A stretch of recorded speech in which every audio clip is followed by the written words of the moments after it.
यह विक्रम बेताल की कहानी का 6वां भाग है। इस रहस्यमय कहानी के सभी भाग सुनने के लिए डिस्क्रिप्शन में दिए लिंक को क्लिक करें। धर्मध्वज की रानियों की पहेली का उत्तर पाकर बेताल उड़ गया। इस बार भी वही क्रम चला। राजा विक्रमादित्य ने शिनशपा वृक्ष से बेताल को उतारा और उसे अपने कंधे पर डालकर ले चला। रास्ते में फिर से बेताल ने मौन भंग किया। राजन, तुम अपनी अनुद्विग्नता से मेरे प्रिय बन गए हो, इसलिए सुनो, मैं तुम्हारी प्रसन्नता के लिए तुम्हें यह रोचक कथा सुनाता हूं। पुराने समय में अंग देश में यशकेतु नाम का एक राजा था। वह राजा महापराक्रमी था। अपने बाहुबल से वह बहुत से राजाओं पर विजय प्राप्त कर चुका था। उस राजा का एक मंत्री था जो देवताओं के गुरु बृहस्पति के समान बुद्धिमान था। उसका नाम था दीर्घदर्शी। उस मंत्री के हाथों अपना राज्य निष्कंटक सौंपकर वह राजा केवल सुख भोगों में ही आसक्त रहने लगा। वह अधिकांशतः अंतःपुर में ही रहता, कभी राजसभा में न आता, स्त्रियों के बीच रंगीले गीत सुनता, हितैषियों की बात न सुनता। निश्चिंत होकर वह रनिवास में ही रमा रहता था। यद्यपि महामंत्री दीर्घदर्शी उसके राज्य का चिंता भार वहन करता हुआ दिन रात एक कर रहा था, फिर भी लोग इस तरह का अपवाद फैलाने लगे कि यशकेतु तो अब नाम मात्र का राजा रह गया है। मंत्री उसे व्यसनों में डालकर स्वयं ही राज्यश्री का भोग कर रहा है।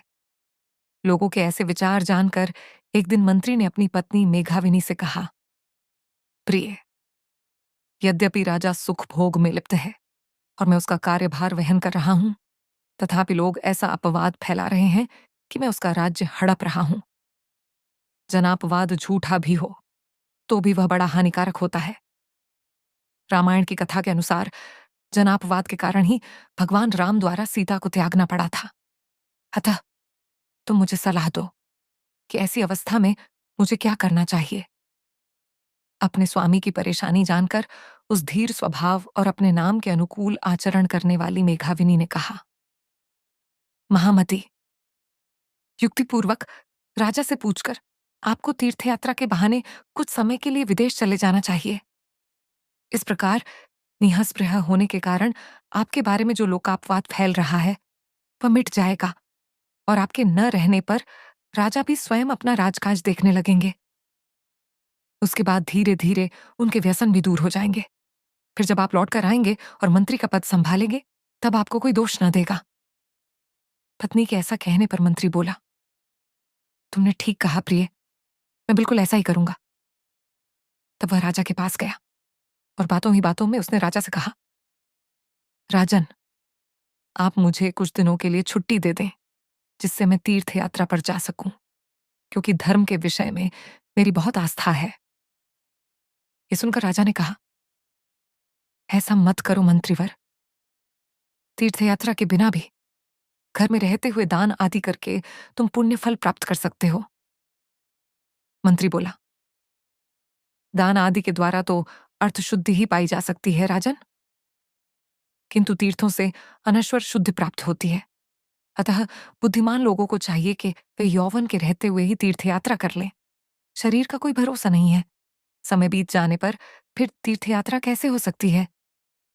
मंत्री जब इस प्रकार राजा को समझाने का प्रयास कर रहा था, तभी प्रतिहारी वहां पहुंचा और राजा से बोला, स्वामी, दोपहर का समय हो चुका है, अतः आप उठकर स्नान कर लें, क्योंकि स्नान का समय बीता जा रहा है। ये सुनते ही राजा स्नान के लिए उठकर खड़ा हो गया। यात्रा के लिए तैयार मंत्री भी उसे प्रणाम करके वहां से चला आया। मंत्री ने घर आकर जैसे तैसे अपनी पत्नी को मनाया, क्योंकि वह स्वयं भी उसके साथ चलने का आग्रह कर रही थी। फिर वह अकेला ही यात्रा के लिए चल पड़ा। अनेक देशों में घूमता हुआ और तीर्थों की यात्रा करता हुआ वह मंत्री पौंड्र देश में जा पहुंचा। उस देश के एक नगर में समुद्र किनारे भगवान शिव का एक मंदिर था। दीर्घदर्शी उस मंदिर में पहुंचा और वहां मंदिर के आंगन में बैठकर श्रम की थकान दूर करने लगा।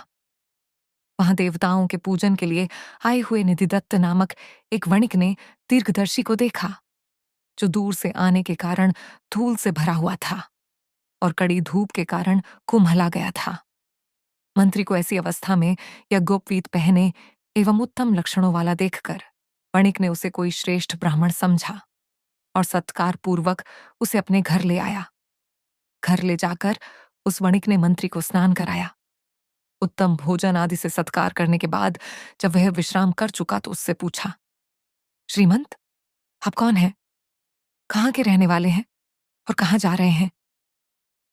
तब दीर्घदर्शी ने उससे गंभीरतापूर्वक कहा, मैं एक ब्राह्मण हूं और तीर्थ यात्रा करता हुआ यहां आया हूं। तब व्यापारी निधिदत्त ने दीर्घदर्शी से कहा, हे ब्राह्मण श्रेष्ठ, मैं व्यापार करने के लिए सुवर्ण द्वीप जाने वाला हूं, इसलिए तुम मेरे घर में तब तक ठहरो जब तक कि मैं लौटकर नहीं आ जाता। तुम तीर्थ यात्रा से थके हुए हो, यहां रहकर विश्राम भी कर लोगे।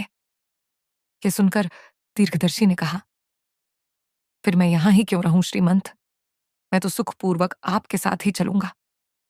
इस पर उस सज्जन वणिक ने कहा, ठीक है, यदि आपकी ऐसी ही इच्छा है तो यही करो। बहुत समय बाद दीर्घदर्शी को उसके यहां सोने को नर्म शैया मिली थी, इसलिए वह बिस्तर पर पड़ते ही चैन की नींद सो गया। अगले दिन वह उस व्यापारी के साथ समुद्र तट पर गया और व्यापारी के सामग्री से लदे जहाज में बैठ गया।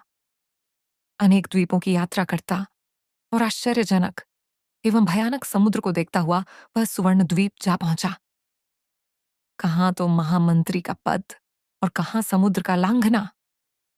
किसी ने सच ही तो कहा है, अपयश से डरने वाले सज्जन क्या नहीं करते। दीर्घदर्शी ने उस वणिक निधिदत्त के साथ खरीद बिक्री करते कुछ समय तक उस द्वीप में निवास किया। उस वणिक के साथ जब वह जहाज पर बैठा वापस लौट रहा था, तब उसने समुद्र की लहर के पीछे उठते हुए कल्प वृक्ष को देखा। उस वृक्ष की शाखाएं मूंगे की तरह सुंदर थीं। उसके स्कंद सुवर्ण जैसे चमचमाते हुए थे और वह मनोहर मणियों वाले फलों एवं पुष्पों से शोभित था। उस वृक्ष के स्कंध पर उत्तम रत्नों से युक्त एक पर्यक पड़ा हुआ था, जिस पर लेटी हुई एक अद्भुत आकार वाली सुंदर कन्या को उसने देखा। वह अभी उस कन्या के बारे में सोच ही रहा था कि कन्या वीणा उठाकर एक गीत गाने लगी, जिसके बोलों का भावार्थ कुछ इस प्रकार था, मनुष्य कर्म का जो बीज पहले बोता है वह निश्चय ही उसका फल भोगता है। पहले के हुए कर्मों के फल को विधाता भी नहीं टाल सकता। वह अलौकिक कन्या कुछ देर इस प्रकार गाकर उस कल्प वृक्ष जिस पर वह लेटी थी उस पर्यक सहित समुद्र में विलीन हो गई। दीर्घदर्शी ने सोचा, यहां आज मैंने यह कैसा अद्भुत और अपूर्व दृश्य देखा।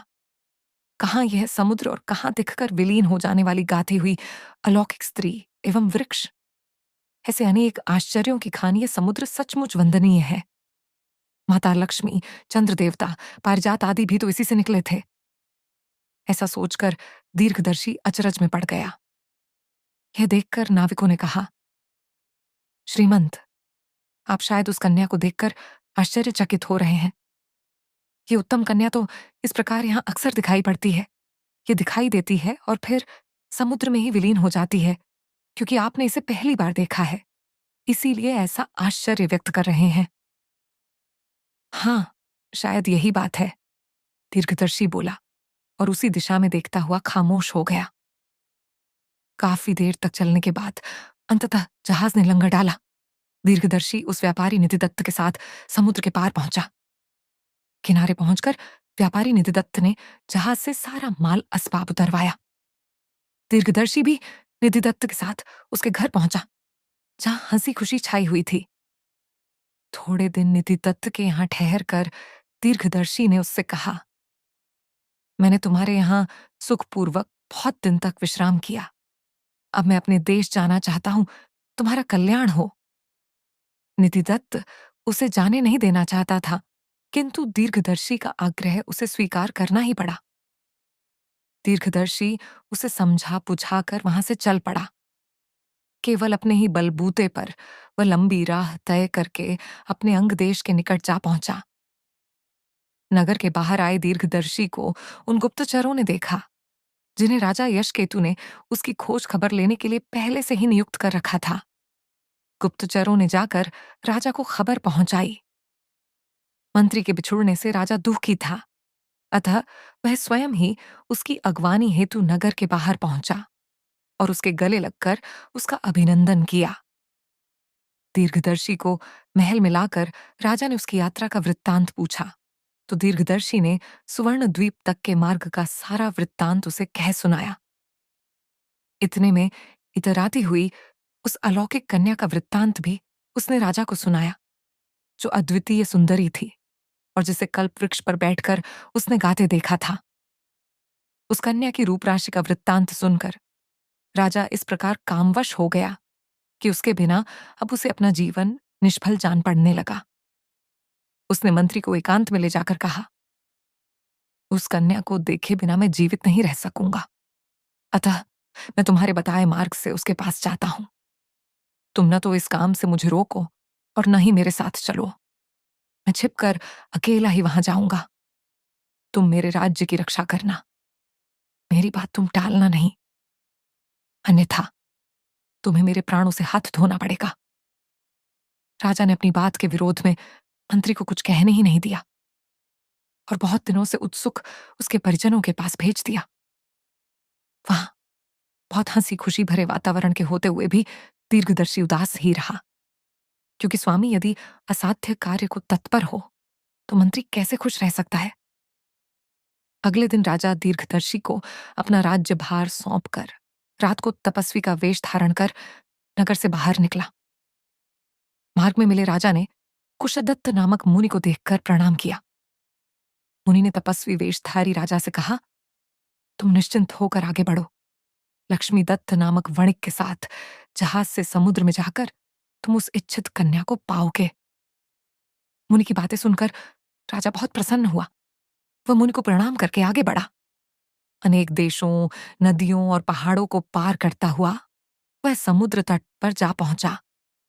वहां मुनि के कथनानुसार उसकी भेंट लक्ष्मी दत्त नामक उस वणिक से हुई जो स्वर्ण द्वीप जाने की इच्छा रखता था। राजा के पैरों में चक्र का चिन्ह तथा राजोचित मुख मुद्रा आदि देखकर उस वणिक ने उसे प्रणाम किया। राजा उसी के साथ उसके जहाज पर चढ़कर समुद्र में गया। जहाज जब बीच समुद्र में पहुंचा तब जल के भीतर से वही कल्प वृक्ष निकला, जिसके स्कंध पर वह कन्या को देखने लगा। इसी बीच वह वीणा बजाती हुई ये सुंदर गीत गाने लगी। मनुष्य कर्म का जो बीज पहले बोता है वह निश्चित तौर पर ही उसका फल भोगता है। पहले किए हुए कर्मों के फल को विधाता भी नहीं टाल सकता।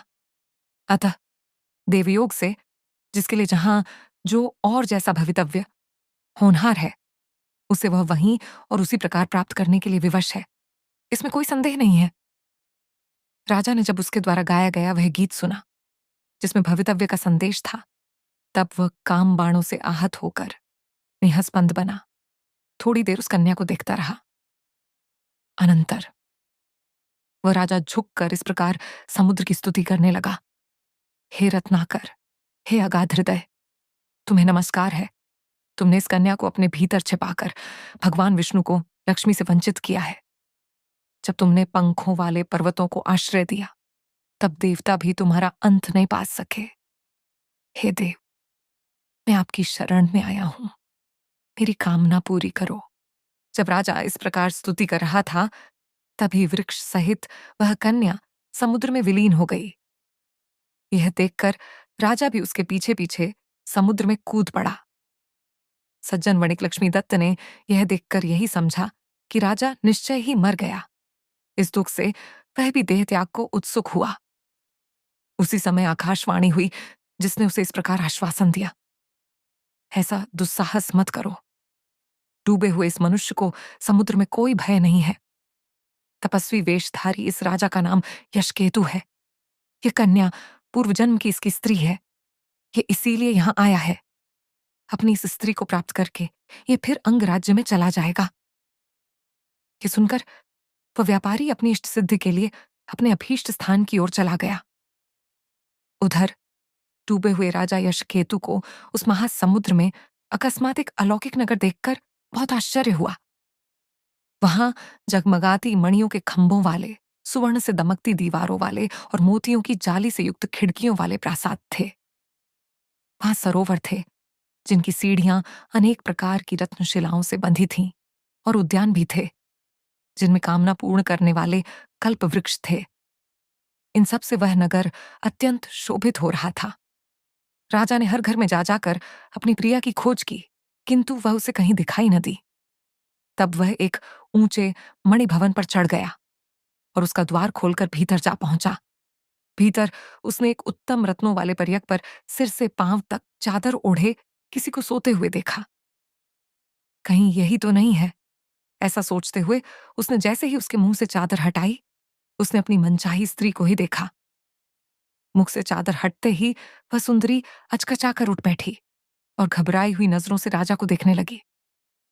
फिर उसने राजा से पूछा, आप कौन हैं और इस अगम्य रसातल में आप कैसे आ पहुंचे? आपके शरीर पर तो राजचिन्ह अंकित है, फिर आपने ये तपस्वी का वेश क्यों बना रखा है?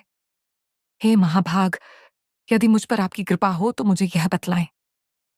तब राजा ने अपना परिचय दिया और आने का उद्देश्य भी बता दिया। फिर उसने उस सुंदरी से अपना परिचय देने को कहा तो सुंदरी बोली, हे महाभाग, मैं विद्याधरों के राजा सौभाग्यशाली मृगांकसेन की कन्या मृगांकवती हूं। मेरे पिता न जाने किस कारण से मुझे इस नगर में अकेली छोड़कर नगरवासियों सहित जाने कहां चले गए हैं। इसलिए सूनी बस्ती में जी न लगने के कारण मैं समुद्र पर उतरकर यांत्रिक कल्प वृक्ष पर बैठी भवितव्य के गीत गाया करती हूं। मृगांकवती के ऐसा कहने पर उस मुनि की बातें स्मरण करते हुए राजा ने उसे अपनी प्यार भरी बातों से इस तरह से रिझाया कि प्रेमवश होकर उसने उसी समय उस वीर राजा की पत्नी बनना स्वीकार कर लिया, किंतु साथ ही एक शर्त भी लगा दी। उसने कहा, आर्यपुत्र, प्रत्येक मास में शुक्ल तथा कृष्ण पक्ष की अष्टमी और चतुर्दशी को 4 दिन के लिए मैं आपके पास उपलब्ध नहीं रहूंगी। इन दिनों में मैं जहां चाहूं आप ना तो मुझे रोकेंगे और ना ही कोई प्रश्न पूछेंगे। बोलो, स्वीकार है?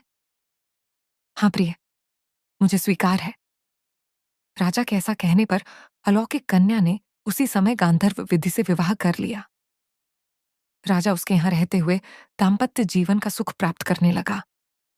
जब कई दिन बीत गए तो एक दिन मृगांकवती ने उससे कहा, आर्यपुत्र, मैंने जिसके बारे में आपसे कहा था वह कृष्ण पक्ष की चतुर्दशी आज ही है। मैं काम से कहीं बाहर जा रही हूं, आप यहीं मेरी प्रतीक्षा कीजिए, किंतु स्वामी, यहां रहते हुए आप उस स्फटिक के भवन में मत जाना, क्योंकि वहां की वादी में गिरते ही आप भूलोक में पहुंच जाएंगे। इस प्रकार राजा को समझा बुझाकर वह नगर से बाहर चली गई। राजा के मन में कौतूहल हुआ, इसलिए हाथ में तलवार लेकर वह भी छिपकर उसके पीछे पीछे गया। वहां राजा ने आते हुए एक राक्षस को देखा। वह अंधकार की तरह काला था और उसका मुख गह्वर खुला हुआ था, जिससे वह साकार पाताल की भांति जान पड़ता था। उस राक्षस ने घोर गर्जन के साथ झपट कर मृगांकवती को अपने मुंह में डालकर निगल लिया। यह देखकर राजा सहमा क्रोध में जल उठा। उसने कैचुल से निकले हुए सांप के समान अपनी तलवार म्यान से निकाली और दांतों से होंठ दबाकर झपटते हुए उस राक्षस का सिर काट डाला। उस राक्षस के धड़ से निकलते हुए रक्त से राजा की क्रोधाग्नि तो बुझ गई, किंतु पत्नी की वियोगनि न बुझ सकी। राजा उसके मोह अंधकार में अंधा सा हो गया। वह किंकर्तव्य विमूढ़ बना खड़ा रहा। तभी जैसे दिशाओं को प्रकाशित करता हुआ निर्मल चंद्रमा प्रकट होता है, वैसे उस राक्षस के मेघ मलिन शरीर को फाड़ती हुई जीती जागती और अक्षत शरीर वाली मृगांकवती निकल आई। राजा ने आश्चर्य से देखा कि उसकी प्रिया संकट को काट आई है।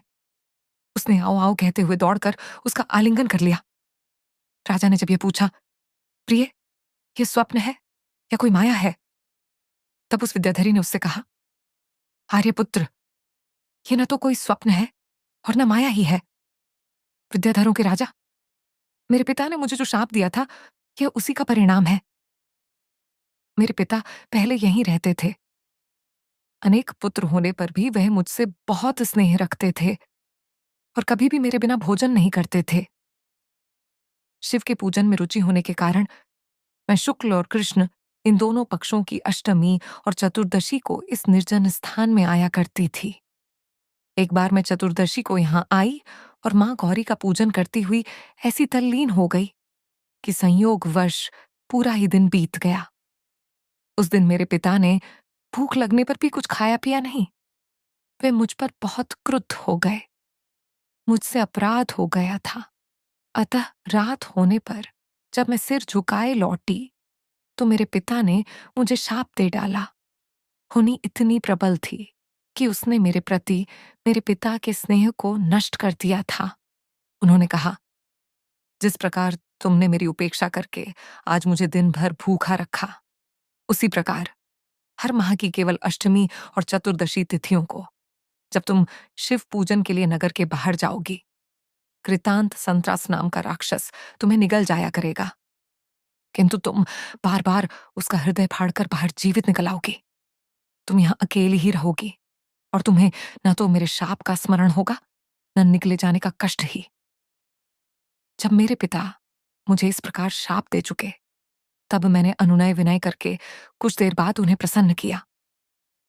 तब उन्होंने ध्यान करके इस प्रकार शाप के छूटने की बात कही, जब अंग देश का राजा यशकेतु तुम्हारा पति बनेगा और तुमको राक्षस के द्वारा निगली गई देखकर उसे मार डालेगा, तब उसके हृदय को फाड़ कर निकली हुई तुम इस शाप से मुक्त हो जाओगी। तभी तुम्हें इस शाप का और अपनी सारी विद्याओं का स्मरण हो जाएगा। इस प्रकार शाप से छुटकारे की बात बतलाकर और मुझे अकेली छोड़कर मेरे पिता भूलोक में निष्ठ पर्वत पर चले गए। तब से मैं शाप से मोहित हो वैसा ही करती हुई यहां पड़ी थी। आज उस शाप से मेरा छुटकारा हो गया और मेरी सारी स्मृतियां भी लौट आईं।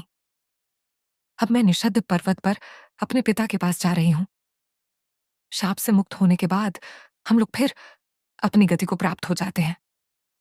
हम विद्याधरों में ऐसी ही प्रणाली है। आपको इस बात की स्वतंत्रता है कि आप चाहे यहां रहे या अपने देश चले जाएं। मृगांकवती के ऐसा कहने पर राजा ने दुखी होकर उससे अनुरोध किया, सुंदरी, तुम मुझ पर कृपा करके सिर्फ एक सप्ताह और रुक जाओ। हम उद्यान में क्रीड़ाएं करते हुए अपनी उत्सुकताएं दूर करेंगे। उसके बाद तुम अपने पिता के पास चली जाना और मैं भी अपने देश चला जाऊंगा। राजा की इस बात को उस मुग्धा मृगांकवती ने स्वीकार कर लिया। तब वह अपनी प्रिया के साथ उद्यानों एवं वापियों में 6 दिन तक विहार करता रहा। 7वें दिन वह युक्तिपूर्वक अपनी प्रिया को उस भवन में ले गया जहां वह वापिका थी, जो भूलोक में पहुंचाने वाली यांत्रिक द्वार के समान थी। वहां मृगांकवती के गले में हाथ डालकर वह उस वापी में कूद पड़ा और उसके साथ अपने नगर के उद्यान की वापी में जा उतरा। वहां अपनी प्रिया के साथ आए राजा को उद्यान के मालियों ने देखा और प्रसन्न होते हुए उन्होंने मंत्री दीर्घदर्शी को इस बात की सूचना पहुंचाई। अपनी इच्छित स्त्री को साथ लेकर आए राजा के निकट जाकर मंत्री उसके पैरों में गिरा और नगरवासियों के साथ वह उन्हें आदरपूर्वक राजमहल में ले गया। मंत्री ने अपने मन में सोचा, राजा ने इस अलौकिक स्त्री को कैसे प्राप्त कर लिया, जिसे मैंने क्षण मात्र के लिए आकाश में चमकने वाली बिजली के समान देखा था। सच है कि विधाता जिसके ललाट पर जो कुछ लिख देता है, वह कितना ही असंभव होने पर भी उसे अवश्य ही प्राप्त कर लेता है। मंत्री जब ऐसा सोच रहा था, तब दूसरे नागरिक भी राजा के वापस आने से प्रसन्न हो रहे थे और उस अलौकिक स्त्री की प्राप्ति के कारण आश्चर्य कर रहे थे। सप्ताह भर का समय कैसे आमोद प्रमोद में बीत गया, राजा और मृगांकवती को पता ही नहीं चला। 7 दिन बाद एकाएक मृगांकवती को अपने पिता के पास जाने की याद आई और उसने विद्याधरों की गति प्राप्त करने की इच्छा की, किंतु अब उसे आकाश में उड़ने की विद्या स्मरण नहीं आई। यह जानकर उसे बहुत दुख पहुंचा। वह उदास रहने लगी।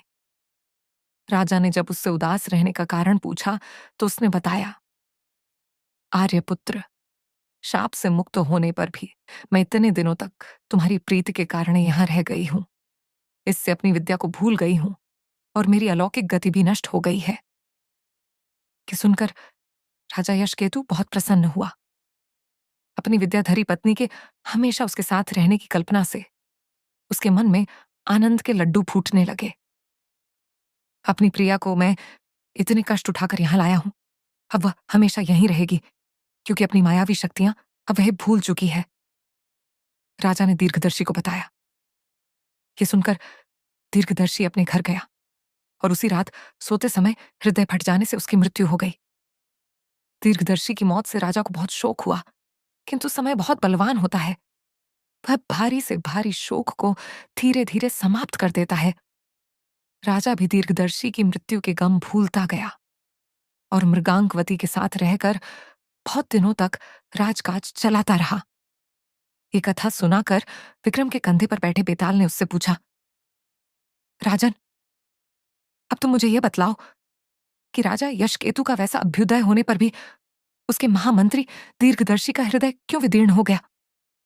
क्या उसका हृदय इस शोक से फट गया कि उसे वह अलौकिक स्त्री नहीं मिल सकी, अथवा वह राज्य की इच्छा रखता था, या राजा के वापस लौट आने से उसे जो दुख हुआ उसके कारण?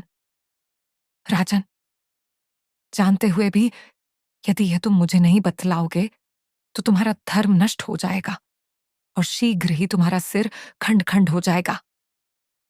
यह सुनकर राजा विक्रमादित्य ने बेताल से कहा, हे महाभाग, उत्तम चरित्र वाले उस मंत्री श्रेष्ठ के लिए इन दोनों में से कोई भी बात उचित नहीं जान पड़ती। इसके विपरीत उसने यह सोचा होगा कि जिस राजा ने केवल साधारण स्त्री में लिप्त होकर राज्य की उपेक्षा की थी, अब अलौकिक स्त्री के प्रति अनुरक्त होने पर उसका हाल क्या होगा। फिर इसके लिए उसने जो इतना कष्ट उठाया, उससे लाभ के बदले हानि ही अधिक हो गई। ऐसा सोचने के कारण ही उस मंत्री का हृदय फट गया। राजा विक्रमादित्य के ऐसा कहने पर वह मायावी बेताल उसके कंधे से उड़कर पुनः अपने पहले वाले स्थान पर चला गया। धीर चित्त वाला राजा भी शीघ्रतापूर्वक उसे फिर से बलपूर्वक ले आने के लिए उसके पीछे पीछे दौड़ पड़ा। विक्रम और बेताल की रहस्यमयी कहानियों का सफर जारी रहेगा। अगले भाग को सबसे पहले सुनने के लिए हमारे चैनल को सब्सक्राइब करें और इस अद्भुत यात्रा का हिस्सा बनें। धन्यवाद।